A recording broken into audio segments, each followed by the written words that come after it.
तो हेलो दोस्तों, welcome back to our channel Wander Hub. दोस्तों, आपने अभी एडसेंस के लिए अप्लाई किया हुआ है, बट हो यह रहा है कि आपको एडसेंस का अप्रूवल नहीं मिल रहा है और आप स्ट्रगल कर रहे हैं, एड्स पोस्ट को डालते जा रहे हैं और आपको अप्रूवल नहीं मिल रहा है। बट प्रॉब्लम क्या हो रही है? प्रॉब्लम यही हो रही है कि आप कुछ गलतियां करते जा रहे हैं। अपने ब्लॉग को जब लिख रहे हैं तो आप कुछ गलतियां कर रहे हैं, तो आपको इन गलतियों को इग्नोर करना है और अपनी वेबसाइट को नीट एंड फ्रेश बनाना है। इसके लिए आपको टॉप 10 स्ट्रैटेजीज को फॉलो करना होगा और मैं इस वीडियो में आपको टॉप 10 स्ट्रैटेजीज को बताने वाला हूं। आप जो कौन सी 10 गलतियां हैं जो आप अपनी वेबसाइट पे कर रहे हैं जिससे आपको एडसेंस का अप्रूवल नहीं मिल रहा है। तो इसके लिए मैंने कुछ 10 स्ट्रैटेजीज बताई हुई हैं। तो इस वीडियो को आप लोग अगर एंड तक देखेंगे तो आपको सारी स्ट्रैटेजीज मिल जाएंगी, सारी मिस्टेक्स आपको पता चल जाएंगी। तो इस वीडियो को आपको एंड तक देखना है जिससे आपको भी पता चले कि आप वह कौन सी 10 गलतियां कर रहे हैं। तो हम लोग चलेंगे अपने वीडियो पे और जो हमारी फर्स्ट स्ट्रैटेजी है वह है लो वैल्यू कंटेंट। देखो, होता क्या है कि जब आपने अपनी न्यू वेबसाइट को बनाया और उसे गूगल पे रन भी करा रहे हैं, मतलब गूगल पे वह शो भी हो रही है, तो होता क्या है कि जब आप एक न्यू पोस्ट को लिखते हैं और उसे पोस्ट करते हैं तो गूगल क्या करता है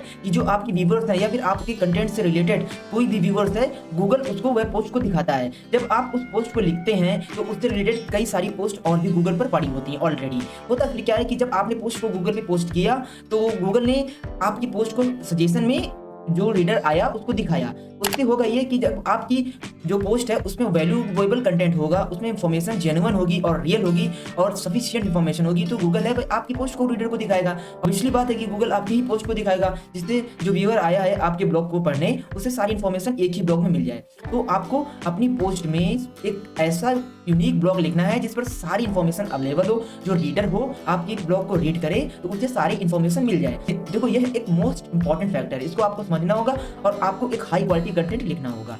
और ये एक हमारा मेजर मिस्टेक होती है जिससे हम लोग क्या करते हैं कि कॉपी एंड पेस्ट का यूज कर लेते हैं। हम लोग अगर एआई कंटेंट भी लिखेंगे तो एक जेन्युइन तरीके से एआई कंटेंट का यूज करेंगे। तो मैंने एक पोस्ट करा हुआ है, अपने ही इस चैनल पे वीडियो को डाला हुआ है कि आप एआई से किस तरीके से कंटेंट को लिखा सकते हैं। तो आपका उसको आई बटन पे लिंक मिल जाएगा और इसके चैनल के डिस्क्रिप्शन में भी उसका लिंक मिल जाएगा, तो आप जाके वहां पे भी देख सकते हैं। तो और जो हमारा सेकंड मिस्टेक है वह है फेक ट्रैफिक। देखो, फेक ट्रैफिक एक मेजर फैक्टर है हमारी वेबसाइट के एडसेंस अप्रूवल के लिए। देखो, आप क्या करते हैं कि जब शुरू में आप लोग अपना ब्लॉग को स्टार्ट करते हैं तो आप लोग ये नहीं देखते हैं कि मेरे ब्लॉग में जेन्युइन ट्रैफिक है, ऑर्गेनिक ट्रैफिक है या फिर किसी तरह का फेक ट्रैफिक आ रहा है। देखो, आपकी अगर वेबसाइट में फेक ट्रैफिक आ गया तो गूगल को लगेगा कि आप एक बॉट हैं, आप एक रियल तरीके से काम नहीं कर रहे हैं अपनी वेबसाइट पे और वह आपके एडसेंस को अप्रूव नहीं करेगा। तो आपको फेक ट्रैफिक से बचना है, किसी भी तरीके का थर्ड पार्टी एप्लीकेशंस को यूज नहीं करना है। और इस पर आपको यूट्यूब में भी कई सारे वीडियोस मिल जाएंगे कि आप किस तरीके से अपने ब्लॉग पे ट्रैफिक को बढ़ा सकते हैं। तो आपको किसी भी तरीके का फॉलो नहीं करना है, आपको जेन्युइनली काम करना है जिससे आपको आसानी से अपने ही ऑडियंस मिले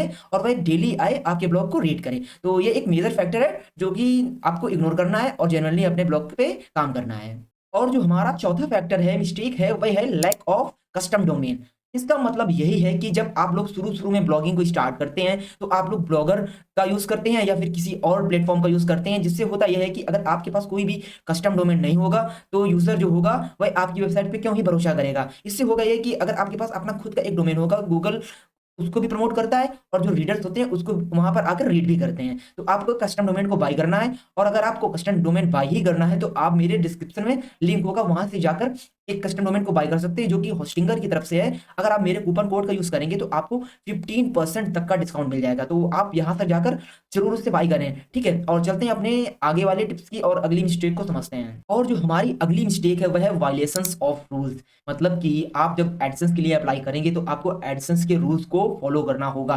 देखो, अगर आप लोग एडसेंस के रूल को फॉलो नहीं करेंगे तो जेन्युइनली सी बात है आपको एडसेंस अप्रूवल क्यों ही देगा। जब आपने उसके रूल को फॉलो ही नहीं किया है तो वो क्यों आपको एडसेंस का अप्रूवल देगा। तो उसको रूल्स को आपको फॉलो करना है। अगर आपको नहीं पता है कि एडसेंस के रूल्स क्या हैं तो मैंने इस पर भी एक प्रॉपर वीडियो बना रखी है आप लोगों के लिए, मेरे चैनल पे मिल जाएगा, वहां पर जाकर उसको देख सकते हैं। आपके डिस्क्रिप्शन में भी मैं उसका लिंक दे दूंगा और होपफुली आपको आई बटन पे भी इसका लिंक मिल जाएगा।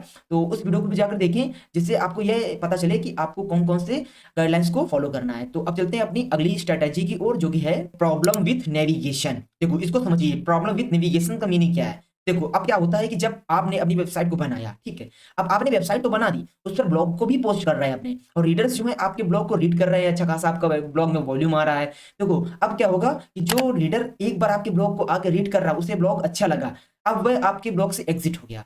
अब होगा ये कि जब उससे कैसे पता चलेगा कि आपने एक न्यू ब्लॉग को पोस्ट किया हुआ है, तो आपको यूजर तक एक मैसेज भेजना होगा ना, उसी को बोलेंगे नेविगेशन। जब आप उस तक एक मैसेज को भेजेंगे तो वह उस मैसेज पे क्लिक करके आपके ब्लॉग को हिट करने आएगा, जिससे आपका ट्रैफिक जनरेट होगा और गूगल एडसेंस का अप्रूवल भी आसानी से मिलेगा इससे। तो इस चीज को भी आपको ध्यान देना है, तो इससे आपका ट्रैफिक भी बढ़ेगा और आपकी अर्निंग भी बढ़ेगी। और अब चलते हैं अपने अगले टिप्स की ओर। और जो हमारा अगला एक मिस्टेक है वह है कॉन्टैक्ट इंफॉर्मेशन। इसका मतलब क्या है कि जब आपने एक ब्लॉग को स्टार्ट किया हुआ है, ठीक है, अब क्या करेंगे कि आपको अपने ही ब्लॉग में एक कॉन्टैक्ट अस पेज को बनाना है, इंपॉर्टेंट पेजेस को बनाना होता है। देखो अब क्या होगा कि कोई अगर रीडर आपकी वेबसाइट को रीड करने आया है, आपकी वेबसाइट में से ब्लॉग को रीड करने आया है, तो ऑब्वियसली सी बात है उसको कि आपकी कॉन्टैक्ट इन्फॉर्मेशन चाहिए होगी, वह किस तरीके से आपसे कॉन्टैक्ट कर सकता है, और उसको ये भी जानना होगा कि आप कहाँ से आते हैं, आपका बैकग्राउंड क्या है। तो आपको एक अबाउट सेक्शन बनाना होगा, उस पर सारी चीजें लिखना होगा, और term and condition and privacy and policy page भी आपको बनाने होंगे। इसका भी वीडियो मैंने अपने चैनल पे अपलोड कर रखा है, आप वो जाकर देख सकते हैं, डिस्क्रिप्शन में उसका लिंक मिल जाएगा। तो इन सब चीज़ों को भी आपको ऐड करना है, ये एक मेजर इंपॉर्टेंट फैक्टर होता है। तो इन चीज़ों को अगर आप समझ गए तो आप आसानी से एडसेंस का अप्रूवल ले पाएंगे। ये एक आज की डेट पे मेजर फैक्टर हो चुका है कि पॉलिसीज में वायलेशन एक मेजर फैक्टर है। अगर इसको आप समझ गए तो आप आसानी से एडसेंस का अप्रूवल ले सकते हैं। इस पर जो मैंने वीडियो बनाया हुआ है उस पर मैंने सारा कुछ बताया हुआ है कि किस तरीके से आप पॉलिसी को ऐड करेंगे, टर्म एंड कंडीशन की पेज को ऐड करेंगे, जाकर जरूर देखें। और अब लोग चलते हैं अगली मिस्टेक की ओर, जो कि है image right violation. Image right violation का मतलब क्या है कि आपने ब्लॉग लिखा, उस पर जो इमेज आप ऐड कर रहे हैं, आपने जैसे एक 1500 वर्ड का ब्लॉग लिखा और आपने वहां पर 3 इमेज ऐड करी, तो जो वो 3 इमेज आपने ऐड करी है वही कहीं से कॉपीराइटेड तो नहीं है कि आपने वह गूगल से उठाई हो या फिर किसी की वेबसाइट पे जाके वहां से डाउनलोड करके अपने ब्लॉग पे पोस्ट कर दिया है। तो इस चीज को आपको नहीं करना है और अपना खुद का एक इमेज बनाना है। आप कैनवा का भी यूज कर सकते हैं, और कैनवा का यूज करके आप एक यूनिक इमेज को भी बना सकते हैं। अगर आपको ये चीज नहीं पता है कि किस तरीके से आप बनाएंगे, तो मैं इस पर एक प्रॉपर वीडियो बनाऊंगा, प्लीज कमेंट करें, इससे मैं आपके लिए एक प्रॉपर वीडियो बना सकूं। और जो हमारा अगला टिप्स है वह है नॉट मोबाइल फ्रेंडली। इसका देखो, इसको समझिए क्या होता है कि वेबसाइट तो आपके पास है, बट वेबसाइट जो है वो डेस्कटॉप पे अच्छे तरीके से खुल रही है, बट आप मोबाइल पे अच्छे तरीके नहीं खुल रही है। देखो होता है क्या कि जो पॉपुलेशन हमारी है वह 50% मोबाइल में यूज करती है और 50% डेस्कटॉप यूज करती है। तो जो 50% पॉपुलेशन है वह मोबाइल ही यूज करती है, बल्कि मैं यही बोलूंगा कि कम से कम 80% पॉपुलेशन है आज की डेट पे जो कि मोबाइल का यूज करती है। और आपका ब्लॉग अगर मोबाइल फ्रेंडली नहीं होगा तो रीडर क्यों ही आएगा आपकी वेबसाइट को रीड करने, आपके ब्लॉग को रीड करने।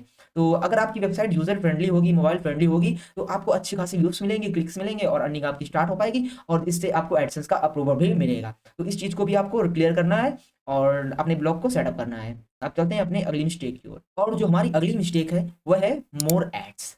अब देखो मोर एड्स का मीनिंग क्या है। मोर एड्स का मीनिंग यही है कि अगर आपने एक वेबसाइट तो बना ली, अच्छा खासा ट्रैफिक भी है, बट आपने एडसेंस के लिए अप्लाई किया हुआ है, बट आपने क्या करा है कि कई सारे एड्स लगा रखे हैं अपनी वेबसाइट पे और फिर आपने एडसेंस के लिए अप्लाई कर रखा है। देखो होगा ये कि जब आपकी जो एडसेंस की टीम है वह आएगी आपके ब्लॉग को चेक करेगी, तो उसे अगर ज़्यादा एड्स मिलेंगे तो वह आपके अप्रूवल नहीं देगी आपके वेबसाइट का, वह आपके अप्रूवल को रिजेक्ट कर देगी। तो अपनी वेबसाइट पे ज़्यादा से ज़्यादा एड्स नहीं लगाने हैं, ये गूगल को कतई पसंद नहीं होता है कि आप कई सारे एड्स को अपने ब्लॉग में लगाएं। तो आपको मिनिमम एड्स को प्लेस करना है और उसके स्पेसिफिक जगह में जाके प्लेस करना है। तो इस चीज़ को भी आपको समझना है। और यही थे हमारे 10 मिस्टेक्स जो हम कॉमनली करते हैं, और आपको इन टिप्स को 2024 में भी फॉलो करना है। इससे होगा ये कि जो आपने ब्लॉग सेटअप करा हुआ है वह यूनिक दिखेगा और आपको एडसेंस का अप्रूवल भी आसानी से मिल जाएगा। और इन वीडियो में इतना ही आपको बताना था कि आप किस तरीके से एडसेंस का अप्रूवल ले सकते हैं, बिकॉज ऑफ कई लोगों का कमेंट मेरे पास आया था कि एक वीडियो भैया ऐसा बनाइए जिससे मुझे एडसेंस का अप्रूवल मिल जाए और मैं एक एडसेंस के अप्रूवल के साथ अपनी अर्निंग को स्टार्ट कर पाऊँ। तो होपफुली आपको वीडियो अच्छा लगा होगा। अगर आपको वीडियो अच्छा लगा है तो वीडियो को लाइक कर लें और चैनल को सब्सक्राइब कर लें, जिससे मुझे भी थोड़ा सा मोटिवेशन मिलता है और मैं आपके लिए ऐसे ही यूनिक वीडियोस को लाता रहता हूँ। मिलते हैं एक और न्यू वीडियो के साथ, तब के लिए बाय बाय।